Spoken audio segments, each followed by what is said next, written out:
Welcome to blockchain. We're gonna piece it out piece by piece here. So first, we're gonna start with what's called Genesis block. That is the first block in the chain of blocks. Inside of that block, we have information. We have something called previous hash, which we'll explain later. We have a hash, which we'll also explain later. You're gonna have a timestamp and you're gonna have a nonce. Now we're gonna cover this information window here. So if we go and delete this information that's currently there, you can see that the hash is changing and the nonce in the bottom right corner has completely disappeared. We'll explain how that works in detail later, but what's just important to understand is that in this block you are putting in data. You can just say, hello, my name is, and it changes the block. Generally what happens in a block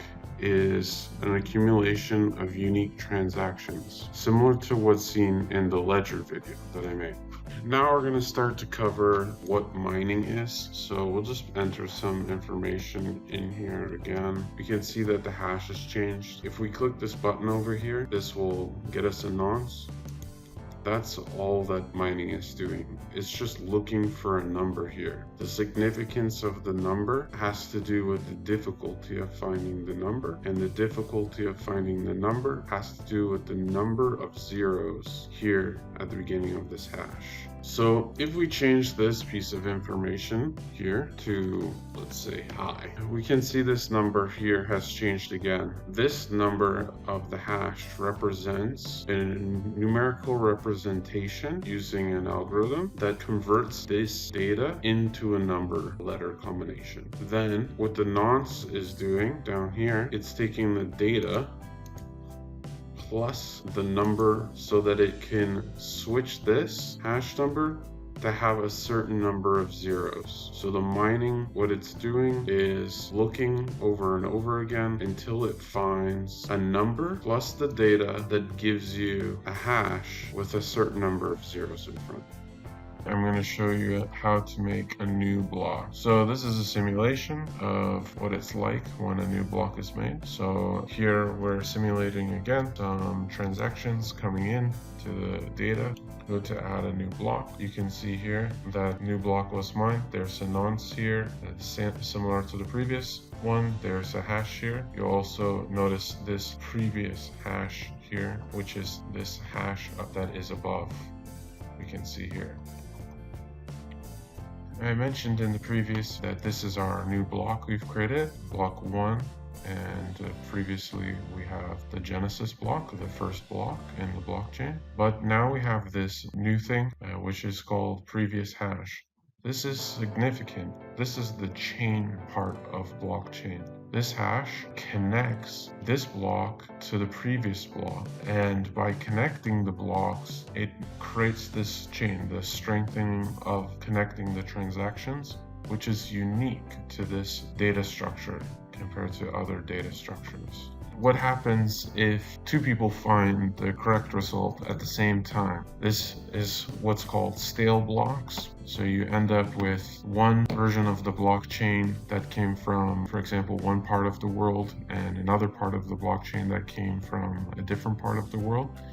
And both are actually valid. What ends up happening is we have to go to the next block, and the first one to mine the next block, the hash that's from the previous block of the two options, that's what chooses which one is accurate, which version of the past is accurate. So there is some risk in transactions where it was done in just one block ago, where you could have a stale block.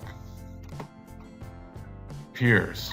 What is peers? Peers are other copies of the blockchain. So it's a copy of all the transactions that have happened in the past. They're stored on all of these various individual computers. It can be an individual, it can be a company. It doesn't really matter. Anyone can host it. You can host it on your home computer, and they can actually be miners or not miners. The miners are going to use mining devices. The nodes that aren't miners are just going to use regular computers.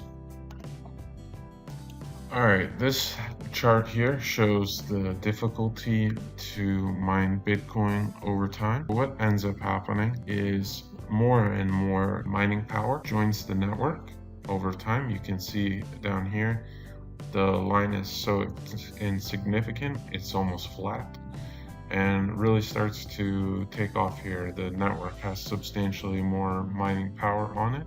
In order to not have Bitcoin issue more coins quicker, or some of these other concepts I hear people talk about, it's already been added into the protocol from the beginning, that the difficulty adjusts. So if you lose a lot of mining power, like happened when China kicked out all the miners, then it actually slows down mining for a while until the network difficulty adjusts and normalizes back to the normal speed. And if you keep adding mining power, it adjusts to get more difficult.